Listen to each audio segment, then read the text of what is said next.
Muy buenas noches. Ya llegó el doctor Ricardo Nieves, que ya tenemos todos los ponentes presentes para esta actividad, así que vamos a iniciar. Buenas noches. Bienvenidos sean todos a esta actividad tan importante, tan interesante que tenemos el día de hoy. La organizó la Asociación Dominicana de Crítica y Desarrollo Juvenil ADOCRIT y está titulada ¿Podrá ser obligatoria la vacuna del COVID en la República Dominicana? Para eso contamos con ponentes muy capacitados en el tema que yo más adelante estaré presentando. Antes de cada uno intervenir, los iré presentando. Me presento yo, seré el moderador esta noche. Yo soy el doctor Héctor Herrera. Y quisiera en primer lugar, como dije anteriormente, darle la bienvenida tanto a los ponentes como a todos los participantes de este panel, de este conversatorio, y a toda la junta directiva y organizadores de este evento, de la Asociación Dominicana de Crítica y Desarrollo Juvenil ADOCRIT. Quisiera también expresar mi agradecimiento a los organizadores del evento, en especial a la licenciada Nicauris Montero por tomarme en cuenta para esta posición. Y ya sin más preámbulo voy a indicar las normas, las pautas para que el panel sea lo más fluido posible. Como dije anteriormente, presentaré a cada ponente antes de intervenir. Quisiera que por favor todos los participantes se encuentren con el micrófono en silencio y al final de cada ponencia tendrán un espacio para preguntas. Las podrán dejar tanto en el chat como podrán levantar la mano y en el espacio correspondiente se le cederá la palabra. Cada ponente tendrá 20 minutos para abundar su tema. Y ya para finalizar, quisiera invitar a cada uno de ustedes a que si quiere formar parte de ADOCRIT, pueden ir a sus redes sociales, tanto en Instagram como en Facebook, lo pueden buscar como ADOCRIT y ahí podrán ver los requisitos necesarios para entrar a la asociación. Así que sin nada más que agregar, vamos a iniciar con el doctor Ricardo Nieves. Permítanme presentarlo. Él es un catedrático.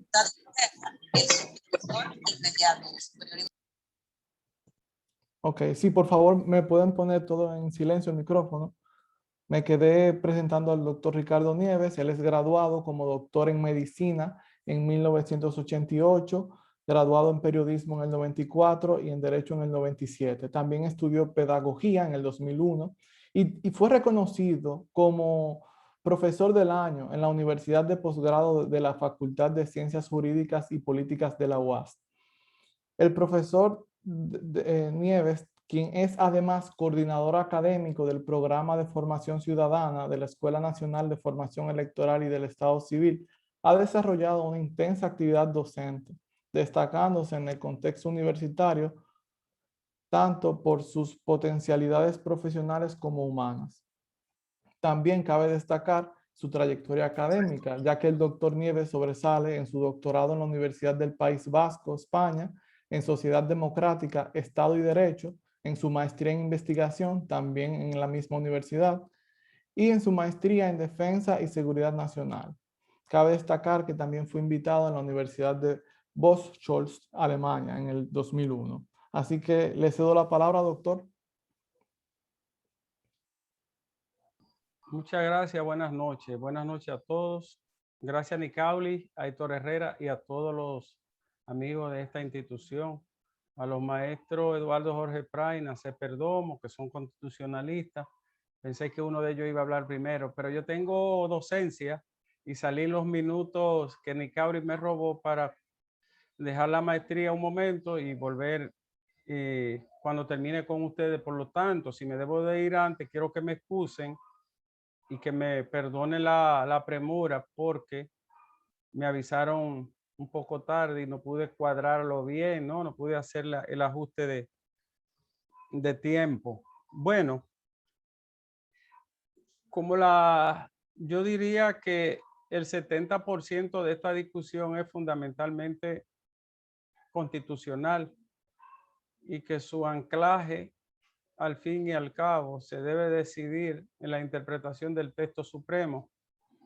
Voy a dejar la parte tanto por el respeto académico como por tomar la noción médica, que en este caso también juega un papel al tratarse de un asunto que atañe a la salubridad, a la salud pública y a la salud social.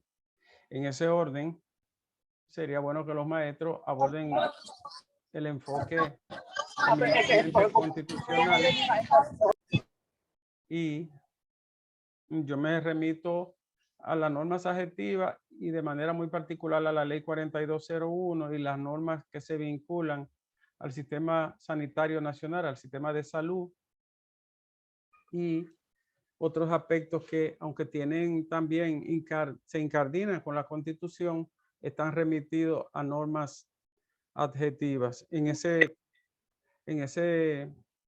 modelo de interpretación voy a señalar de forma bien esquemática y sencilla. Dejaré la parte de cuando hay litigio, colisión o intereses de bienes jurídicos que deba decidirse sobre ellos sin superposición ni sin ningún análisis exegético que pueda limitar un derecho, disminuirlo, menoscabarlo, sino en base a la prelación y a una teoría, un criterio que también es un principio del derecho que los maestros seguro expondrán en lo adelante.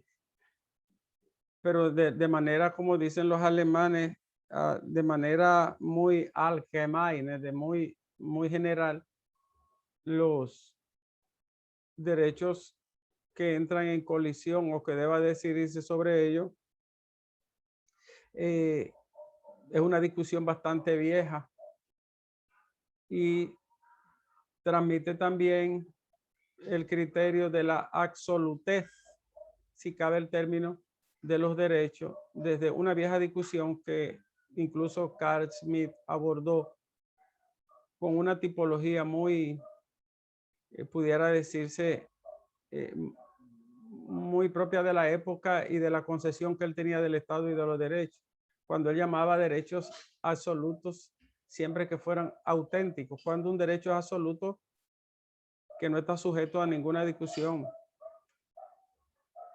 en cualquier tipo de análisis que se haga con respecto a estas prerrogativas que atañen a la dignidad humana.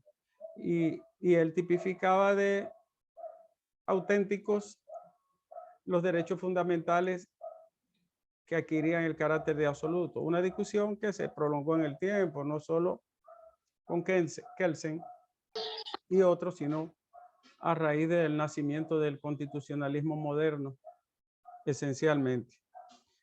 La teoría del interés preponderante en buena manera zanja una discusión.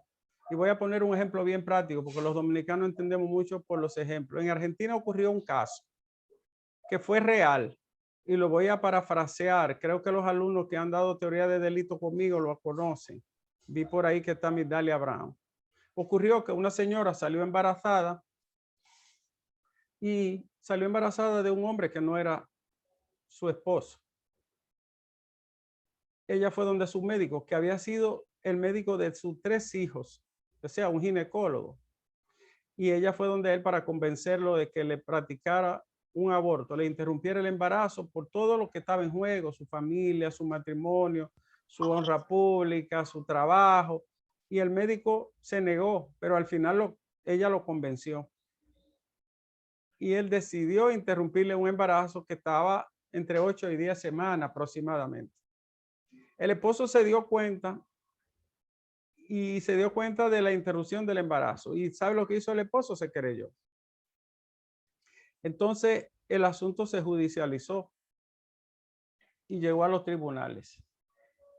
Los médicos decidieron que tanto ella como él eran responsables, como el médico, de la interrupción del embarazo bajo un criterio que no estaba permitido en la legislación de ese país. Para no alargar la historia, ocurre que cuando el médico decide hacer el aborto, interrumpir el embarazo, se encuentra con una entidad clínica que se denomina mola hidatidiforme. La mola es un embarazo altamente riesgoso, sobre todo para la madre, porque lo voy a decir de forma más o menos entendible. Es como si fuera un embarazo fuera de su sitio, pero además rodeado de una gran cantidad de vasos que se pueden romper. Es decir, que era un clásico riesgo, un embarazo que al final no iba a ser viable. Pero él no sabía que eso estaba ocurriendo. Él se encuentra con la eventualidad, la describe la enfermera, los ayudantes también, y se dan cuenta que el embarazo era una indicación, el aborto, perdón, era una indicación terapéutica, que de no haberse intervenido, quien iba a morir en poco tiempo, muy probablemente por una hemorragia, era la madre de la criatura, del producto. ¿Qué se decidió en Argentina sobre este caso? Decían, él actuó con dolo y no fue para favorecer al bien jurídico madre, sino para perjudicar al bien jurídico producto, bebé o feto. Al final, lo que decidió el tribunal fue que él favoreció el bien jurídico protegido, aunque no se lo haya propuesto. Y favoreció el bien jurídico protegido, que en este caso el bien jurídico que predomina, prevalece o tiene prelación sobre el otro, la madre.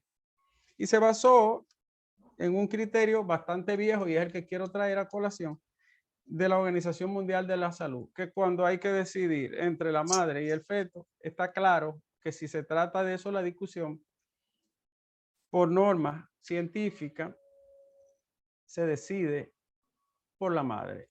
Y al final fue lo que ocurrió a uno proponiéndose. De modo que a él lo que tipificaron fue una tentativa inidónea no punible.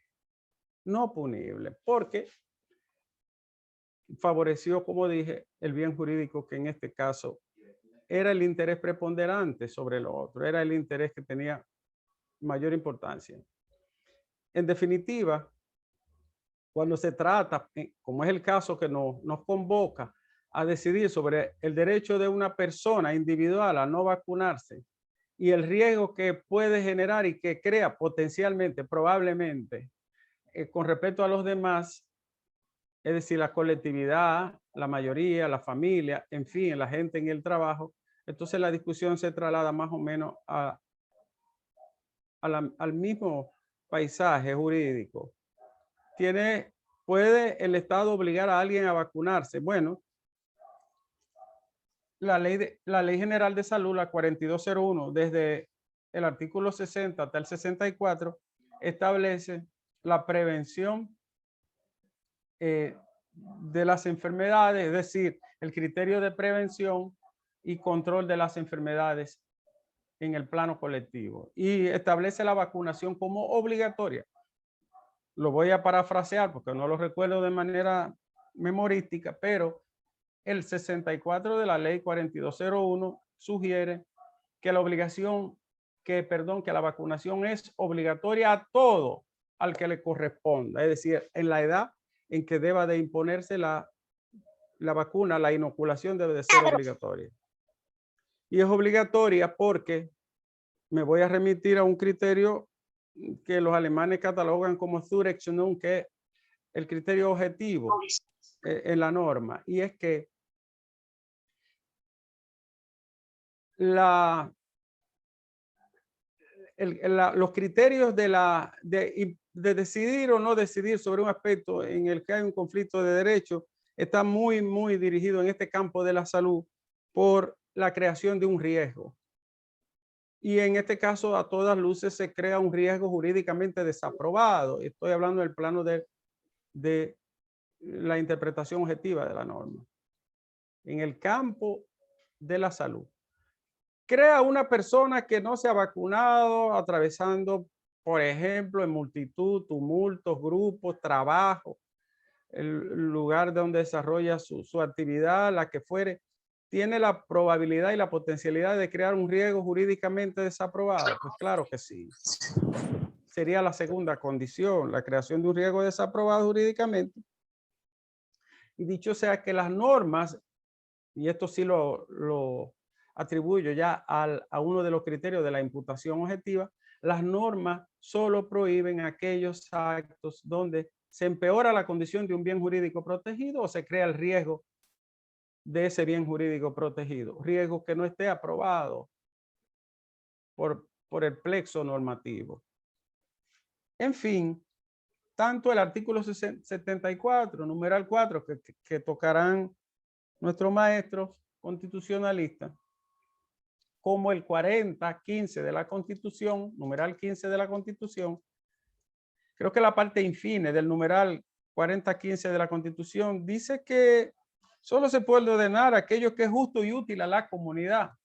Luce muy subjetivo, ¿no? Bastante abstracto, pero aquello que sea útil y justo a la comunidad. Puede ser también una exégesis o una hermenéutica bastante amplia, pero que sin duda tiende a fortalecer el tema de la salud pública, como decían los antiguos. El tema de la salud pública, que es un asunto de orden público y de obligación general. Finalmente yo diría que los derechos fundamentales son prestaciones, ¿no? Son prestaciones. En este caso es una prestación positiva. Tú puedes no vacunarte, tienes incluso la posibilidad y el albedrío de no hacerlo, pero ese derecho que tú tienes y ese arbitrio tiene un límite, y es ahí donde termina la absolutez de esa prerrogativa, y es que ese límite es como han dicho anteriormente otros tratadistas, creo que Eduardo escribió recientemente al respecto, ese límite es el derecho de los demás y la posibilidad de que los demás no sean afectados. Doctor, anteriormente usted había mencionado el colectivo. ¿Perdón? Anteriormente usted había mencionado lo que es el colectivo y no me quedó muy claro, pero quisiera que usted replanteara eso, tomando en cuenta para usted, ¿qué es más importante? ¿Los derechos individuales o los derechos colectivos? ¿Qué papel juegan aquí en este tema, por ejemplo? Lo que pasa es que la discusión, para mí, a mi modo de ver, no se aborda de cuál es más importante o qué es más importante, sino en este caso, hasta dónde puede llevar el disfrute y el goce de un derecho fundamental que pueda constituirse en un...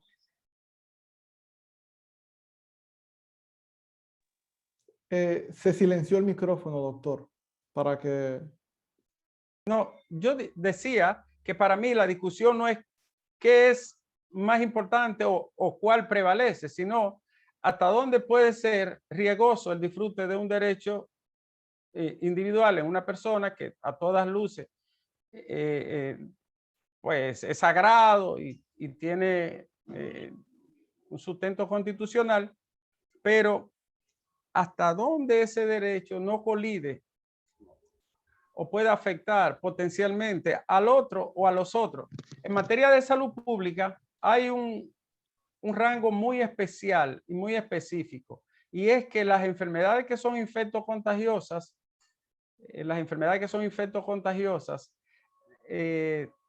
tienen lo que se denomina, y esto en el ámbito puramente epidemiológico, una historia natural de la enfermedad. Y es que al ser infectocontagiosa y transmitirse de persona a persona, genera un espacio muy difuso, ¿no? Del derecho del otro. Por ejemplo, nadie quiere que un tuberculoso le tosa al lado o en un cuarto cerrado, o alguien que posea, como es la situación actual, una persona que esté positiva de coronavirus, usted no quiere verlo aún sin saber que está o no positivo, usted no quiere verlo sin una mascarilla. Así Y es es. porque la transmisión es sumamente alta y riesgosa de persona a persona, mucho más en los ambientes cerrados. Por eso yo quiero dejar que los maestros toquen el plano eminentemente normativo sustantivo y yo remitirme al aspecto de la salud. Otra cosa es que finalmente los precedentes en materia de vacunación nos indican, señores, y esto es muy importante saberlo, que las únicas enfermedades de la historia de la humanidad que se han eliminado por completo de la faz de la Tierra son precisamente las que se han controlado con vacunas. Una de ellas, por ejemplo, que no se registró un caso más desde el año 1978, es la viruela. Y eso se pudo controlar con una vacuna. Y se puede decir hoy que la humanidad en un 95% ha erradicado la poliomielitis y completamente de los países desarrollados y de desarrollo medio en el mundo mediante una vacuna. O sea, no estamos hablando de algo que es especulativo, de un experimento o de una condición que no ha sido probada científicamente. No es una discusión filosófica solamente, sino eminentemente científica con comprobación y datos que apoyan las estadísticas que pueden medir estos fenómenos, algo que ya es común en el mundo de hoy. Exacto. Y la verdad que muchas personas por ignorancia no saben que la vacuna es una de las herramientas más importantes que tiene el ser humano para combatir cierto tipo de enfermedades. Y sin embargo, muchos creen que es la cura definitiva y es un error total que toma la gente, doctor, también. Porque al final lo que llanamente hace la vacuna es que prepara el sistema inmunitario del ser humano para cuando la enfermedad le dé, poder combatirla de una manera más favorable. Es Así que, por correcto. ejemplo, vemos el caso de Chile, que volvió a cerrar puertas, más con un 50% de la población vacunada, y la gente se pregunta, wow, ¿será que la vacuna, eso no sirve? Dicen algunos dicen, ¿para qué me voy a vacunar? Miren, pero al final, esas no son las estadísticas que hay que ver, hay que ver más la mortalidad. Sí. Así Iba a que, decir sobre eso, sobre esa sí. parte. Por ejemplo, Israel es el país que más avanzado vacunó su población. Israel ha registrado semanas cero COVID.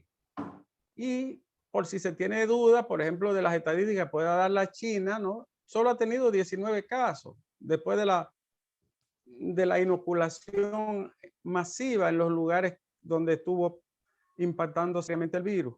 Y los países nórdicos también tienen un control bastante aceptable y positivo. Es decir, que no sé, la discusión de las teorías, de los mitos, de las leyendas urbanas y de una paranoia populachera que se desata sin fundamento y sin ningún juicio sustentable, siempre ha existido. Pasó con los antibióticos, pasó con las cirugías estéticas, pasó con las grandes cirugías de la cabeza, por ejemplo. Siempre tuvieron historietas sin ningún tipo de basamento, ¿no? Lo cierto es que las vacunas han erradicado el polio, la toferina, la difteria, el tétanos y han eliminado por completo la viruela y una buena parte de la meningococemia que se producía también se ha limitado de forma severa. Y los que quedan son más por factores de pobreza y de inequidad que por la falta de un suero inmunológico o biológico en capacidad de limitar estas enfermedades. Muchas gracias por la participación, ¿no? Me quedaré Ok, un rato para escuchar a los maestros solo. claro. Asimismo, como hemos acabado este segmento con el doctor Ricardo Nieves, muchísimas gracias. Aquí entra el espacio de las preguntas. Cualquier pregunta que tengan, ahora es el momento para hacerle la pregunta Yo, al doctor. Sí, bueno, como tengo que retirarme pronto, pudieran enviármela con Icauri también y yo enviarle también. respuesta porque quiero escuchar la participación de Eduardo y de no sé, Perfecto. Ok. para el Pues se puede soporte remitir. eminentemente constitucional. Perfecto. Pues se podrá remitir, tomando en cuenta que su participación fue muy buena, doctor. Todo al final eh, se remite a lo que es el texto sagrado. Se mencionó la ley del Sistema Nacional de Salud, pero hay que ver lo que más adelante se hablará aquí. Por eso vamos a presentar a nuestro segundo ponente, Nacef Perdomo, que se encuentra aquí el día de hoy y él es abogado, doctor en Derecho Constitucional por la Universidad Rey Carlos III en España y también catedrático universitario. Así que le cedo la palabra. Buenas tardes, muchas gracias por la invitación para discutir este tema tan interesante y tan controvertido en las últimas semanas. Solo quiero hacer una corrección porque las universidades españolas son muy celosas de eso. El doctorado no es por la Carlos III, es por la Universidad Complutense de Madrid. Bien, miren, el debate sobre si las vacunas pueden ser declaradas obligatorias o no es un debate que se lleva a cabo sobre todo en la ponderación de bienes e intereses constitucionales protegidos por el constituyente. Digo eso porque la solución legal a esa pregunta es que sí, puede ser obligatoria. Ya Ricardo lo dijo, el artículo 64 de la Ley General de Salud, que está vigente hace 20 años, establece que las vacunas pueden ser obligatorias. Pero no solamente eso, y para que ustedes vean, o sea, cómo el marco en el que se dan las discusiones muchas veces afecta la forma en que la gente percibe los temas. La vacunación en República Dominicana es obligatoria y así se ejecuta. Es decir, la vacunación de menores no solamente que te conmina el Estado a hacerlo, sino que el artículo 31 del Código de Niños, Niñas y Adolescentes establece que es una falta grave de los padres no vacunar a los hijos cuando nacen.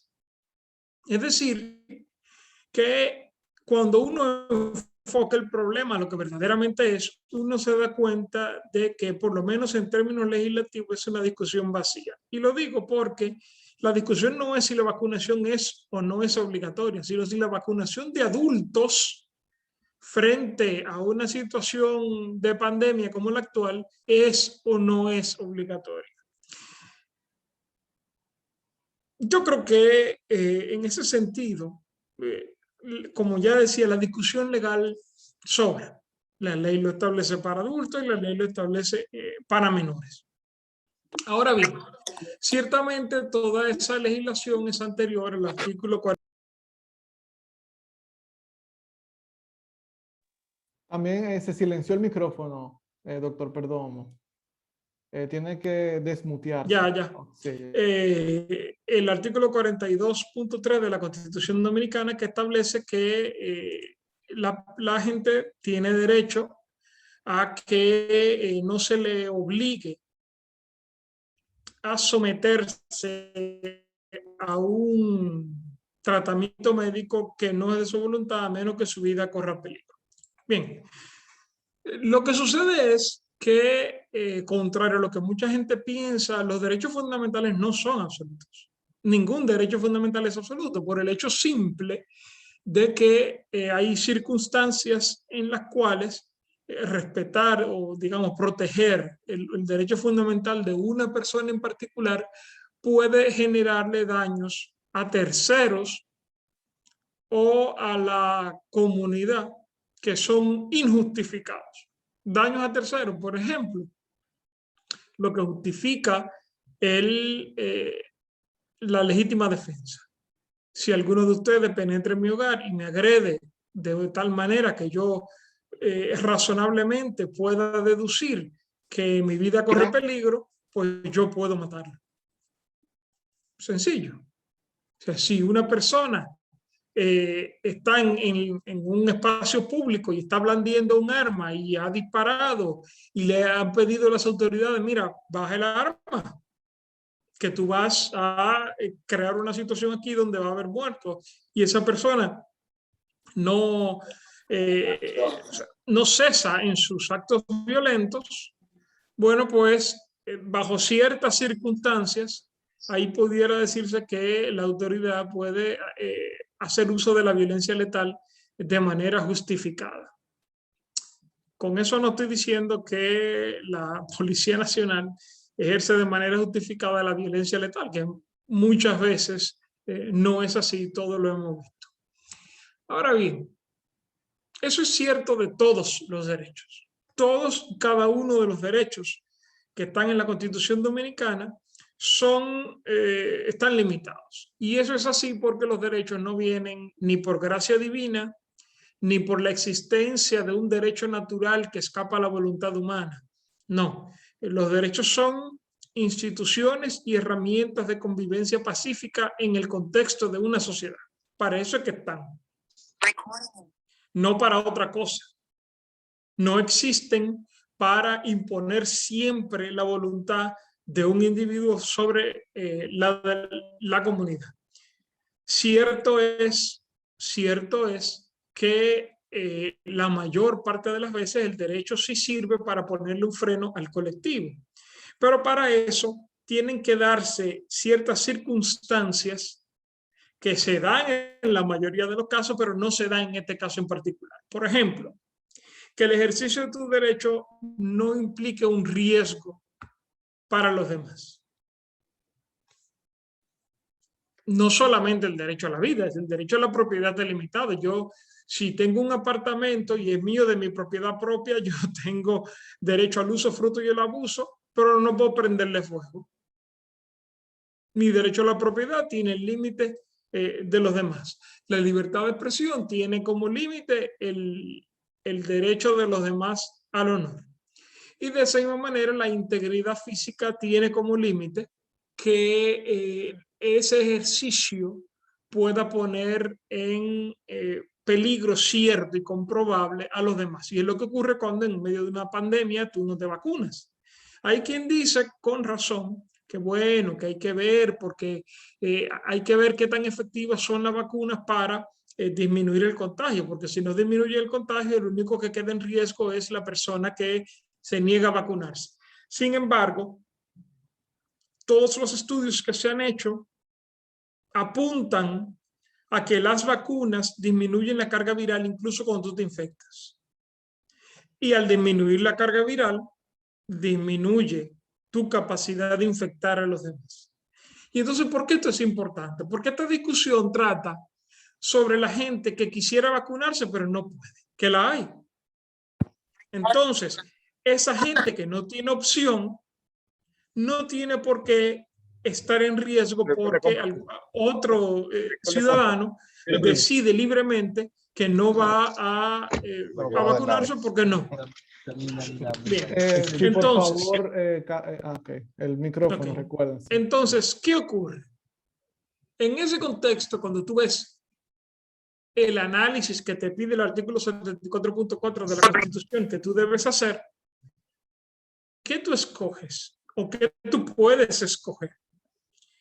El derecho y la libertad de un individuo de no someterse a un procedimiento médico que además ha demostrado ser inocuo o por lo menos mucho menos peligroso que el virus, o el derecho de la comunidad a controlar esta pandemia.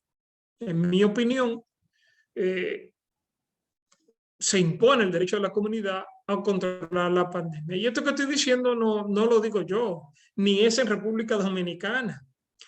Hace 2 meses, 3 meses, no, 2, la Corte Europea de Derechos, el Tribunal Europeo de Derechos Humanos emitió la sentencia Wawrinka contra la República Checa, donde les decía a unos padres, usted puede tener todas las opiniones que usted quiera sobre la vacunación, pero usted tiene que vacunar a su hijo. ¿Por qué?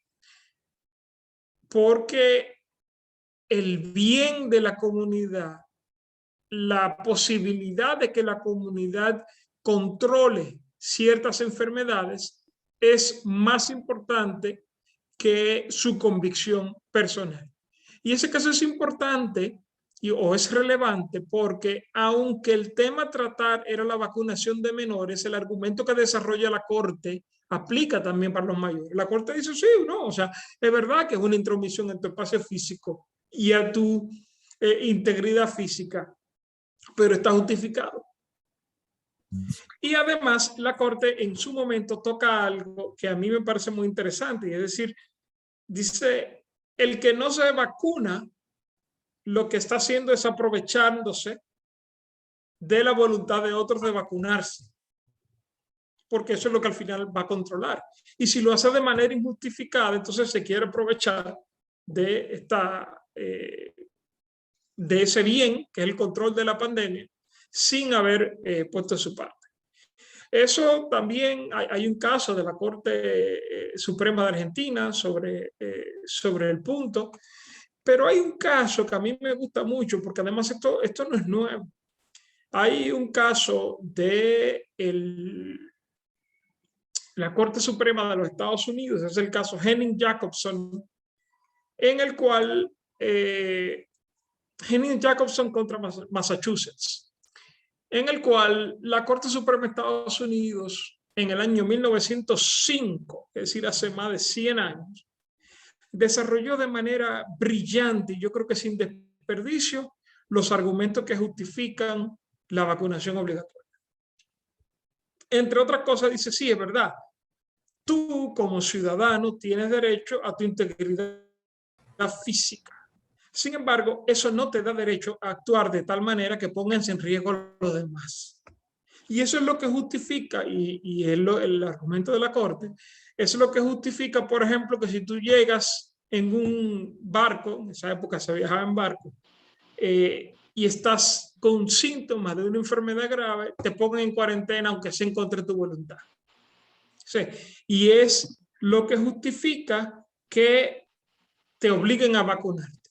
Y dice la Corte que las convicciones personales que tenga la persona que se niega a vacunarse e incluso las convicciones que pueda tener la Corte son irrelevantes, porque no hay que tener certeza 100% de que el procedimiento funciona, sino que basta con que haya un consenso científico internacional de que eso es así. La Corte dice, esta persona no es un especialista y no tiene los medios para formarse una opinión científica propia, que no dependa de los demás.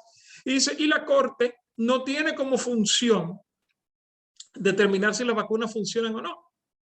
Ese no es su trabajo.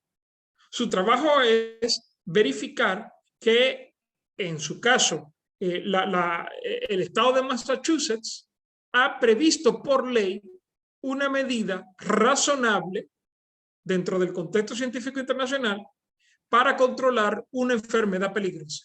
Con eso basta. No hay que buscar más nada. Yo creo que todo eso aplica en República Dominicana también, y que por lo tanto, si se establece la vacunación obligatoria, que es una facultad, o sea, no es que el artículo 64 de la Ley de Salud dice que la vacunación es obligatoria y punto, igualita, sino que el Ministerio de Salud puede declarar que una vacuna es obligatoria. Habiendo cubierto eso, quiero terminar señalando lo siguiente.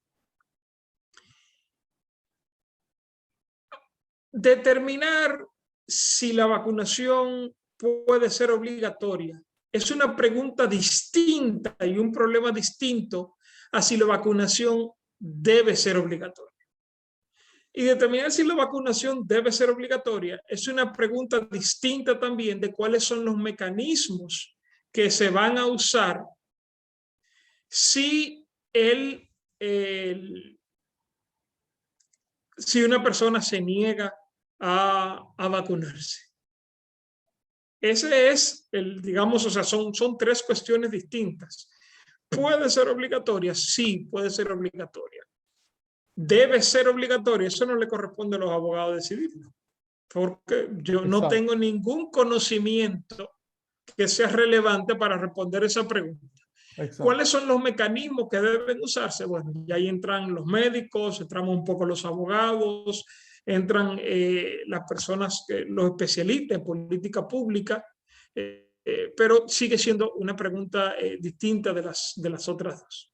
Perfecto. Muchas gracias. Doctor, antes que todo, muchísimas gracias por sus aportes. Yo quisiera saber, porque usted tiene toda la razón, no es lo mismo decir podría ser obligatorio a debe ser obligatorio, pero en el caso hipotético de que mañana las autoridades de salud pública declaren que sea obligatoria, ¿usted cree que podrían a aplicarse sanciones, legalmente hablando, a aquellas personas que incumplen esa directriz? Mira, hay muchas maneras de sancionar. Yo preferiría, digamos, que yo te voy a poner un ejemplo. En Chile, estamos en estado de emergencia, ¿verdad? El estado de emergencia limita eh, permite al Ejecutivo limitar la libertad de tránsito. En Chile lo que hicieron fue que el que no se vacunaba no le permitían moverse de una provincia a la otra.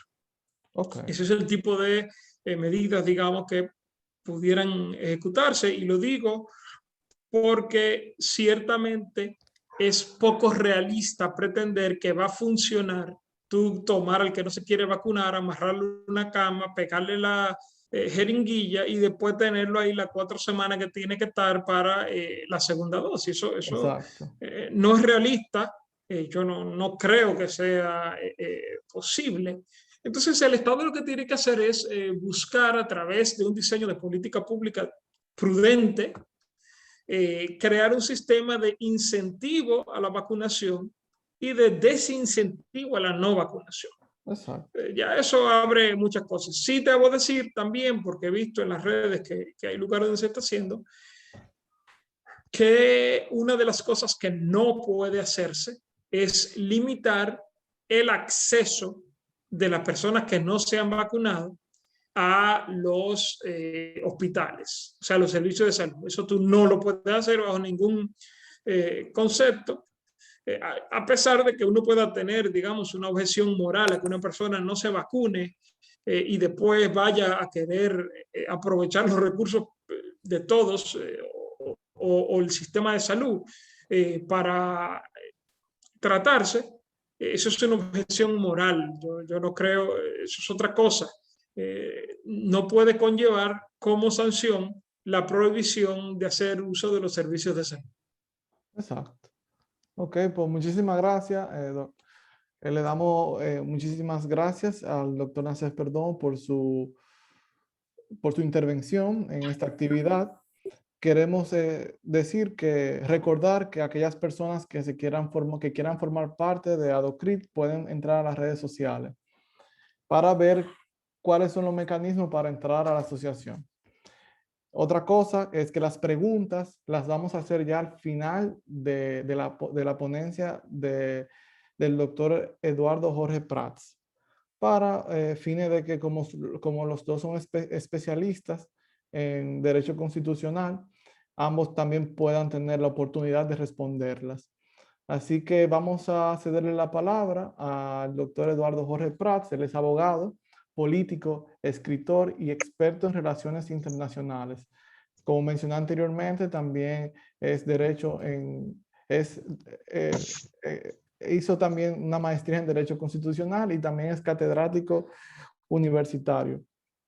Él es coautor de la obra Constitución y Economía y también es autor del Derecho Constitucional, volúmenes 1 y 2, Santo Domingo, de la editora judicial en los años 2003 y 2005 respectivamente, y coautor de la obra Derecho de la Regulación Monetaria y Financiera.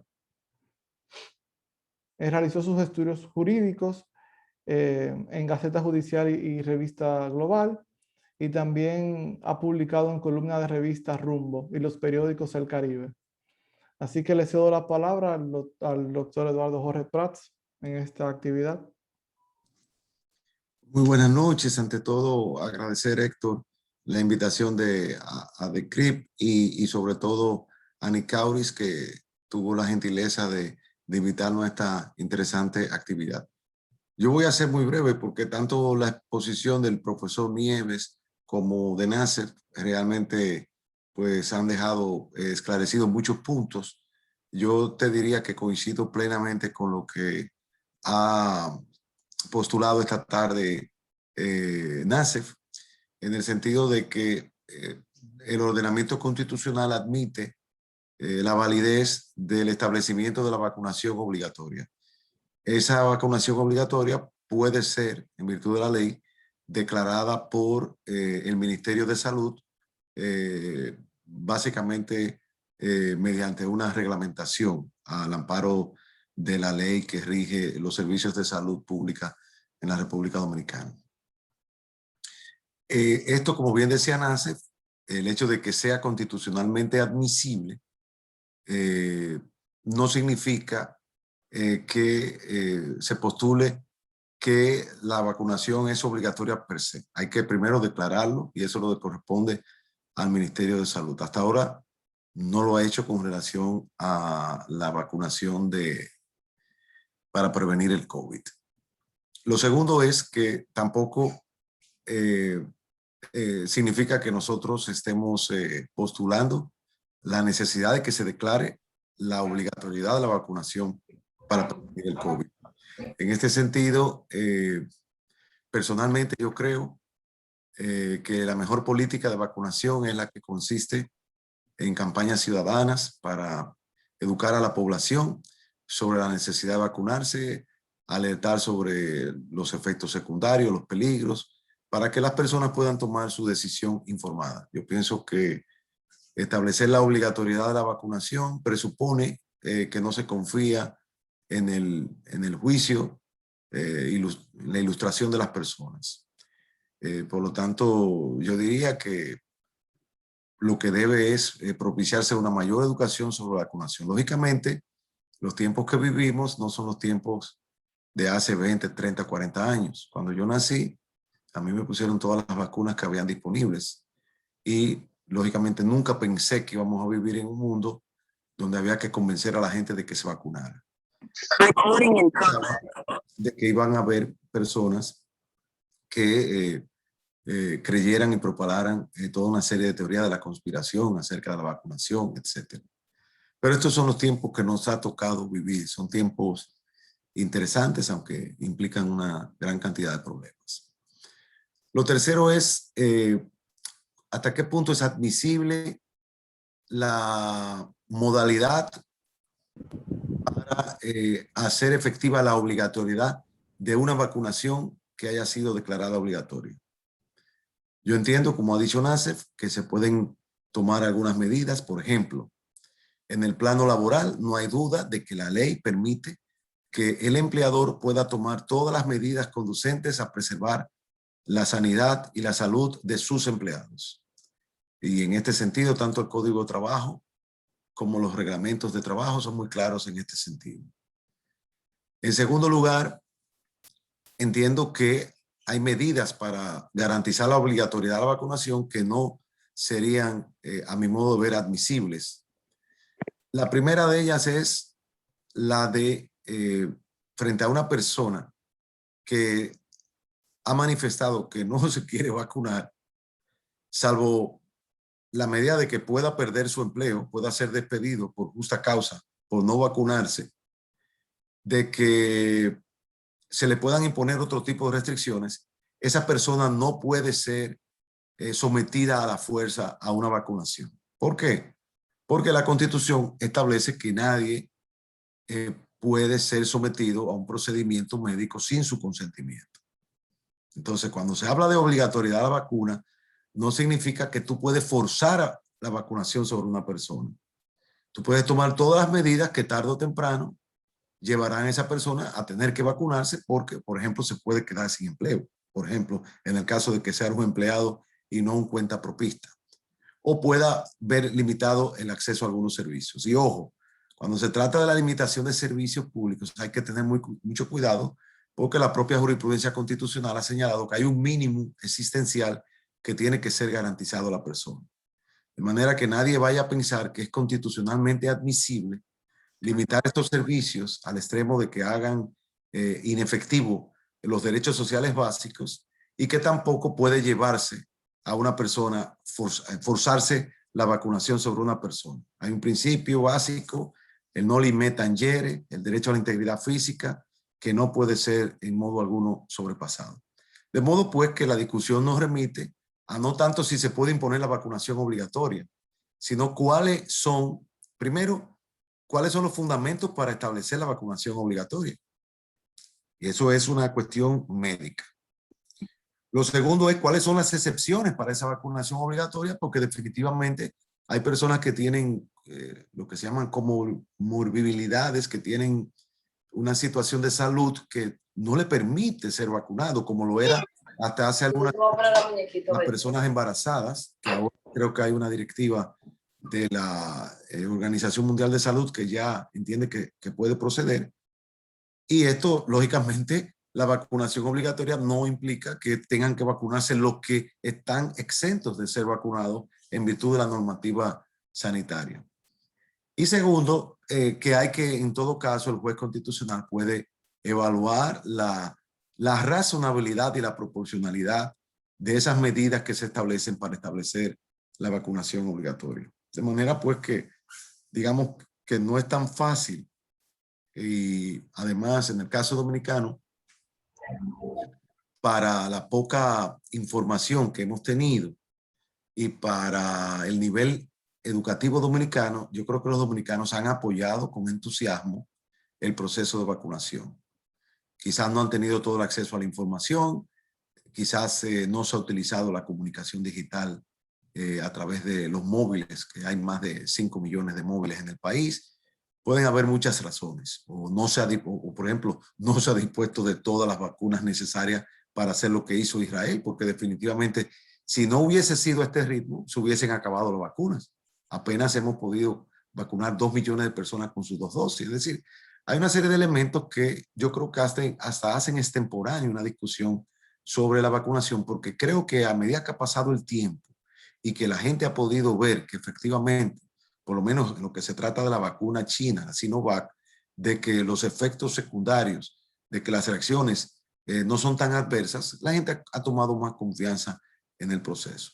Pero lógicamente, si no hubiese habido esta discusión, no hubiésemos nosotros tenido la oportunidad de discutir todo esto en este coloquio, ni además pudiésemos haber vuelto todos expertos en vacunación obligatoria y en la admisibilidad constitucional de esa vacunación obligatoria.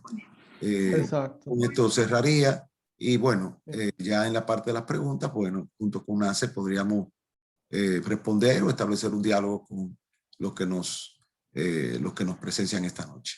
Exacto.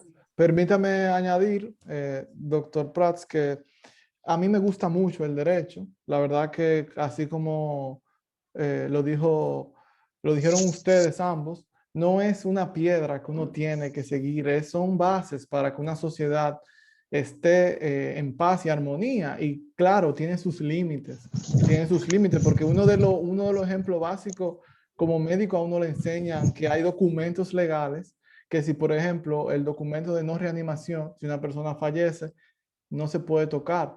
Si una persona también está inconsciente, hay un sinnúmero de protocolos que hay que tomar en cuenta a la hora de llevar a cabo cierto tipo de acciones legales. Y precisamente que lo quería mencionar porque en el plano de la vacunación obligatoria es algo que corresponde también al ministerio, a la salud pública, a las autoridades de salud. Definir qué tan importante y con qué énfasis hay que hacer. Así que muchísimas gracias por su intervención. Vamos a pasar a la ronda de preguntas, tanto para usted como para Nacer Perdomo. Así que veo que el primer ponente fue excusado. Así que serán ustedes dos los encargados de responder y tomar conversación. Me incluyo yo, si hay alguna pregunta médica, como yo soy médico, también voy a emitir mi juicio, mi opinión. Iniciamos con las preguntas que están en el chat. Vuelvo y repito, el que tenga alguna otra puede levantar la mano y también se le cede el micrófono. Iniciamos con la pregunta que tiene el usuario Hermanos Caraballo Parra. Dice, ¿y por qué? Hermas. Disculpa. ¿Y por qué una persona debe vacunarse si los laboratorios ni el gobierno se hacen responsables de posibles efectos secundarios? Mira, el Tribunal Constitucional Dominicano tiene jurisprudencia en la que dice básicamente que el riesgo es parte de la vida y que hay un riesgo que todos tenemos que aceptar para que la sociedad funcione. En el caso en el que surgió ese argumento fue el de una envasadora de gas que tenía todos sus permisos, estaba cerca de un lugar, tan cerca como permite la ley, de un lugar habitado, y los habitantes no querían que estuviera ahí. La ley dice, sí, pero es que tiene todos los permisos.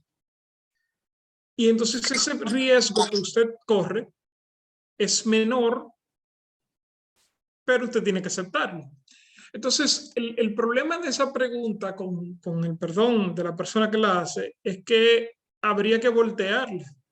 ¿Por qué entonces tiene que correr la sociedad con el costo de su decisión de no vacunarse?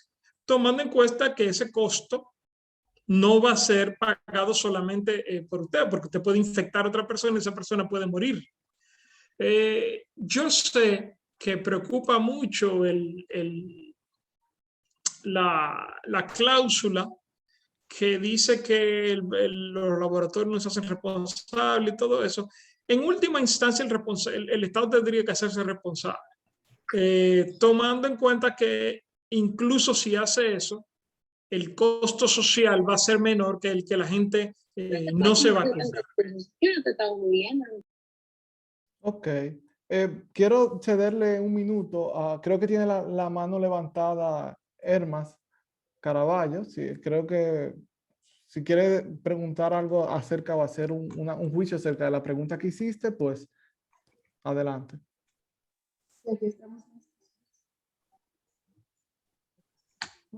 Ok. Valentín, veo que tú tienes la mano levantada, pero voy a terminar de leer las preguntas que están en el chat. Si el doctor Prats tiene algún comentario extra acerca de esa pregunta. Permíteme la leche, yogur, avena. Perfecto. Sí, buenas noches. Ok, pues entonces continuaremos con la siguiente pregunta. Valentín, te voy a ceder. Ok. Buenas Adelante. noches.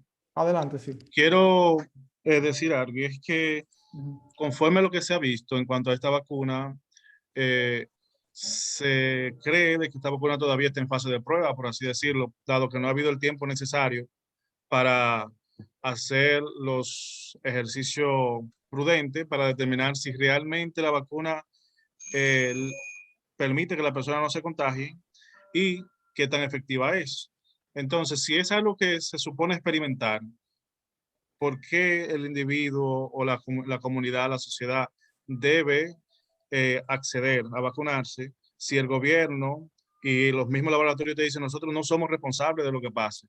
Yo creo que causaría más confianza que los laboratorios del gobierno cedan y digan no, ya esto es algo probado, por lo tanto, si pasa alguna cosa, nosotros, porque fíjese, si yo me pongo la vacuna y de pronto voy al médico porque me dio un efecto secundario, yo tengo que gastarle mi dinero.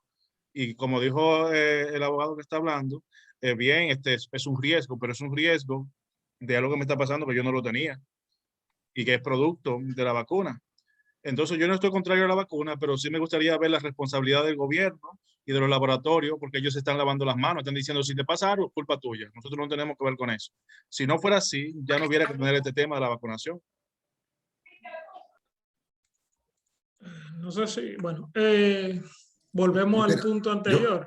El riesgo de la vacunación es por mucho muy menor al riesgo de no vacunarse, y además el riesgo de no vacunarse no lo carga solamente la persona, sino que lo expande por toda la sociedad, que ese es el gran problema. A veces pensamos que los derechos fundamentales se imponen sobre todo, y yo reitero, eso no es exactamente así. Usted tiene derecho a muchas cosas, lo que no tiene derecho es a convertirse en una fuente de enfermedad para la sociedad en el contexto de una pandemia. Entonces, yo entiendo el problema de la preocupación que causa la cláusula que establece que los laboratorios no son responsables, pero eso Porque todos te consideran el actor.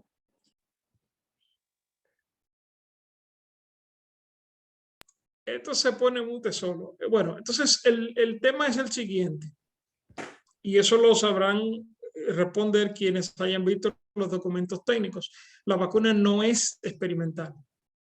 Ninguna de las vacunas es experimental.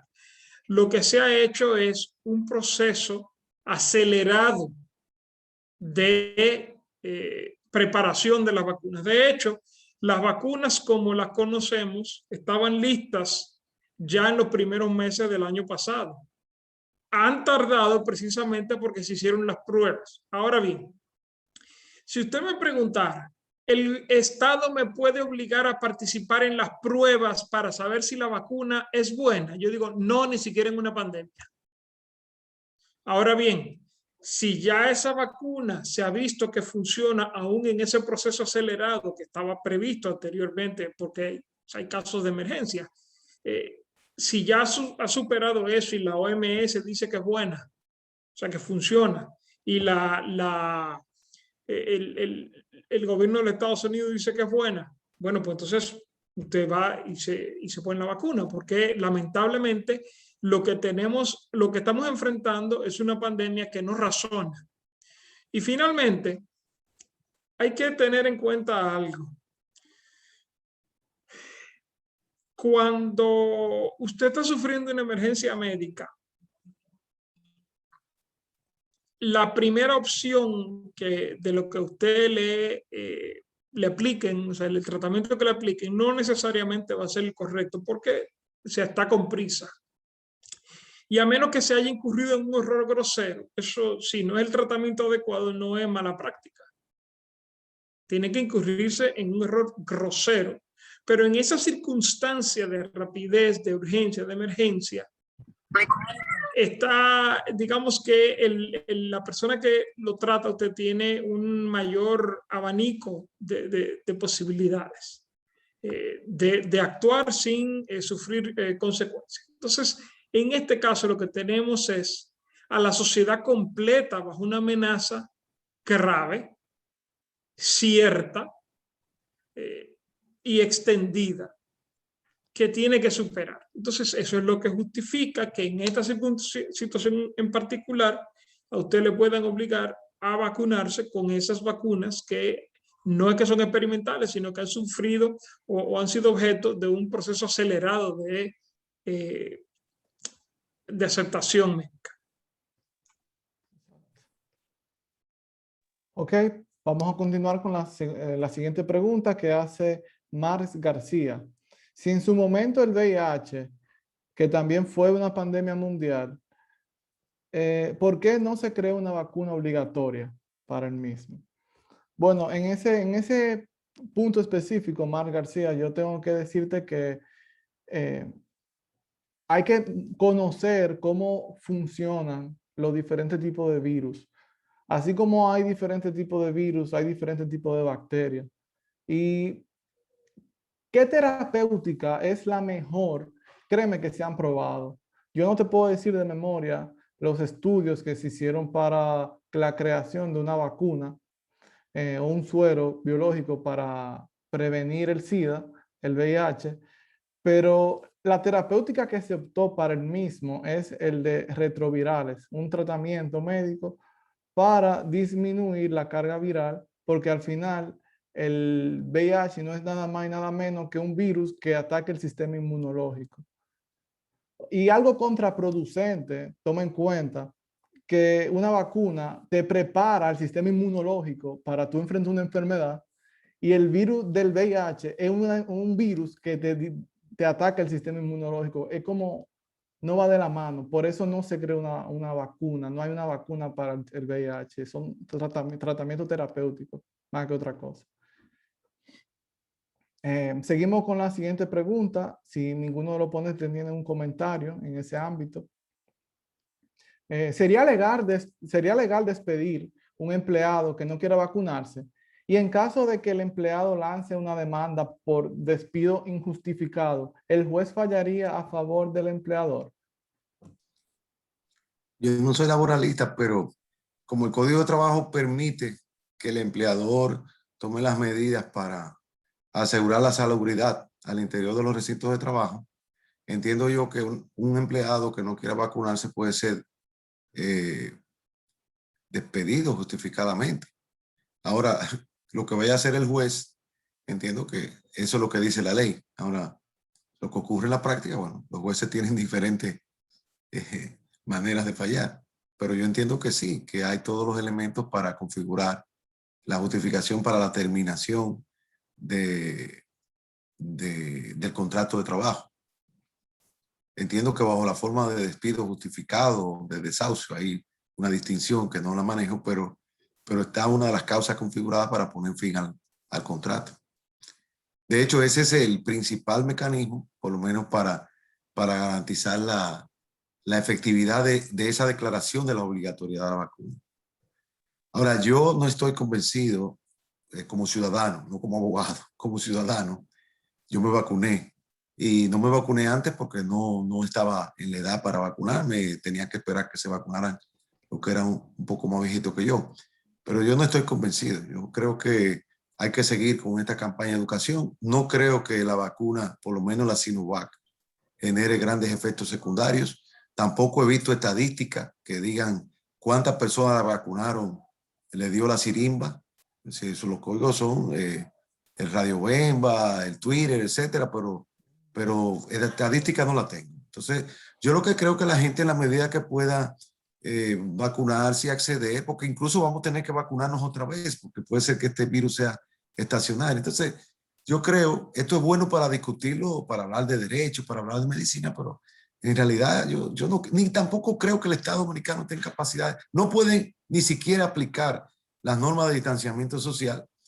No me imagino yo aplicando la obligatoriedad. O sea que hay que también ver, aquí a veces uno pierde el tiempo discutiendo cosas que uno sabe bien que uno de los grandes problemas que tenemos es que esta pandemia, como dice José Ignacio Hernández, nos ha agarrado con un estado anémico, es decir, un estado que no tiene la capacidad. Han pasado décadas de un neoliberalismo rampante y las capacidades de los sistemas de salud pública son limitados. Entonces, un estado que a nivel de la República Dominicana no puede, y tampoco hay vamos a decir, una globalización política, una gobernabilidad a nivel mundial.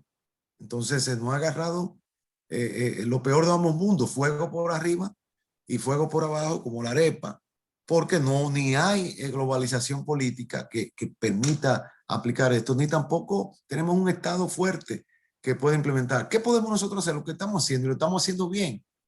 La gente está acudiendo masivamente a vacunarse y no hay tanta vacuna tampoco, ni tampoco hay la capacidad. Por ejemplo, cuando en Ucamama se vacuna, hay que cerrar y todos los empleados y profesores y estudiantes, todo el mundo tiene que ir a servir de apoyo a las autoridades de salud, porque tampoco estamos en el Ministerio de Salud de Suecia o de Inglaterra, por cierto, no es un ejemplo para esto. Es decir, hay que ver las cosas también en contexto. Yo creo que lo que pasa es que esto nos ha agarrado en un momento de descreimiento y la gente con mucha razón tiene temor. Yo fui sin temor porque yo le tengo más temor al COVID que a la vacuna. Yo decía, bueno, pero si es la vacuna, bueno, ya que se acabe esto y final, porque el que es cristiano sabe que la vida comienza después que esto se acaba, la vida eterna.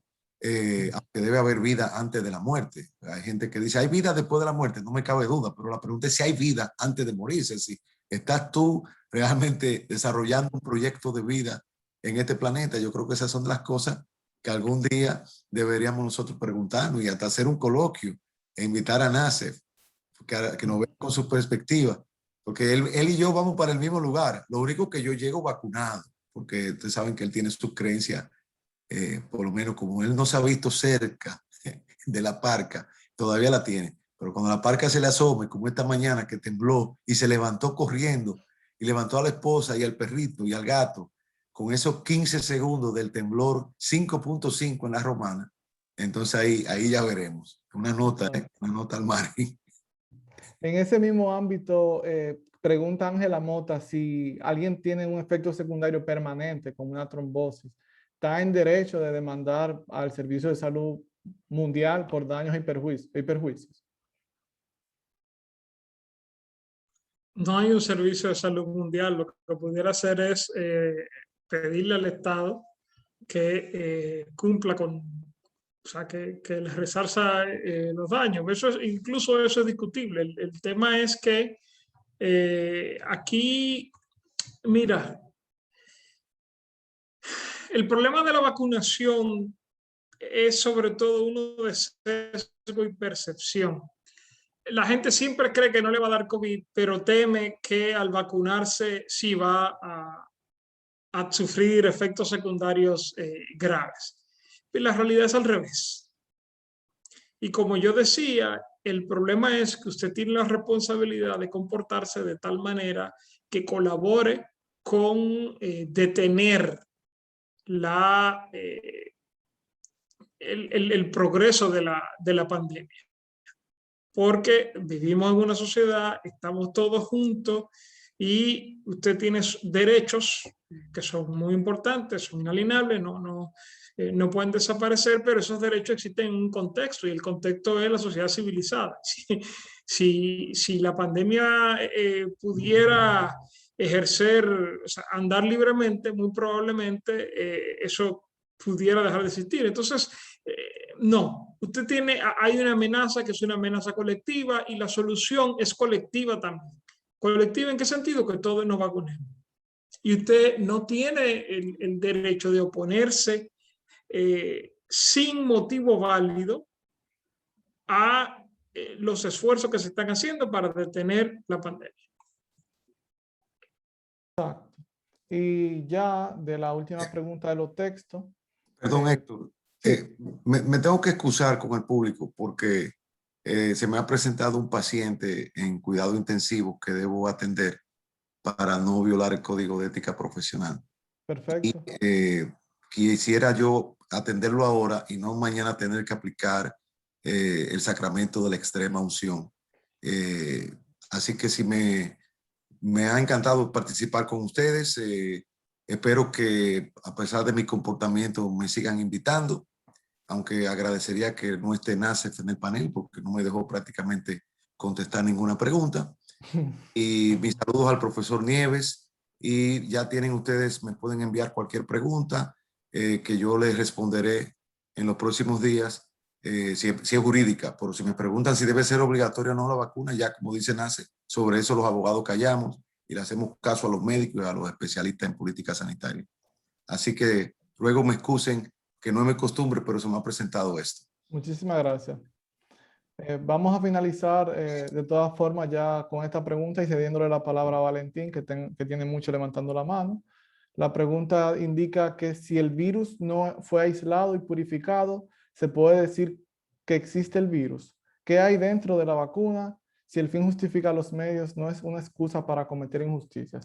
Eso lo hizo Didier Acosta, no está muy clara la pregunta, pero Didier, hay documentos que explican exactamente qué contienen las vacunas. Son diferentes tipos de vacunas y hay muchísimos tipos de vacunas. No muchísimos, pero 5 o 6, de los cuales de memoria te puedo mencionar las que son vivas, las que son muertas, atenuadas, las que son de ARN, las que son de proteína, etc. Entonces, esos documentos, aunque tengan tecnicismos médicos, hay muchísimos que son llanos y resúmenes, tú te puedes leer. Nada de lo que se está inoculando el día de hoy es un misterio.